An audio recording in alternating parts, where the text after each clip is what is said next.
Go on a walk sometime in any of our hundreds of state parks in Florida, and you'll see trees that have been there for hundreds of years. And sometimes you'll even see some trees and there's stumps that were left over of all the trees that were so big or that got some sort of disease or had something that went wrong with it. They had to be cut down all the way to their stumps.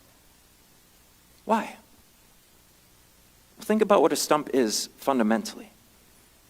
Fundamentally, a stump shows that whatever was there, whatever progress that was made, whatever plan that was out there initially, didn't work. It's no longer effective. The goal of what that tree was supposed to be, it's not the same anymore. It's no longer effective, so you have to cut it down.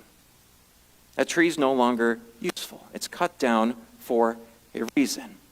And stumps are a visible reminder of something that was perhaps great, perhaps glorious, but that plan of what it was supposed to be ultimately failed.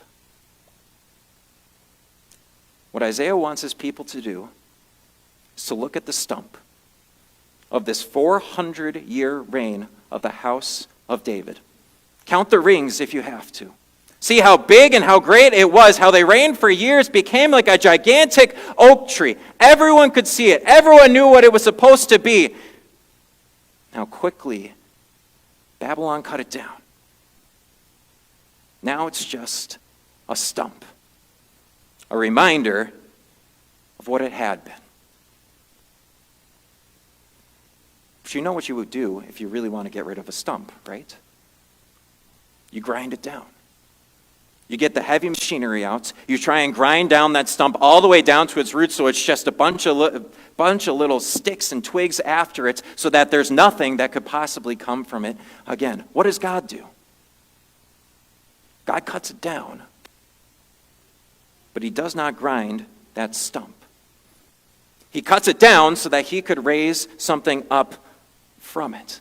Like he does with us, constantly cutting us down from our self-centeredness, from our pride, from our arrogance. He cuts us down so he can raise something up from it. So he can raise us up to this new life that God has won for us. And what he does is exactly the same for the King of David in that line.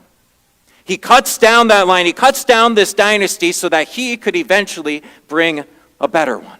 So Isaiah says, look at that stump. And what do you see?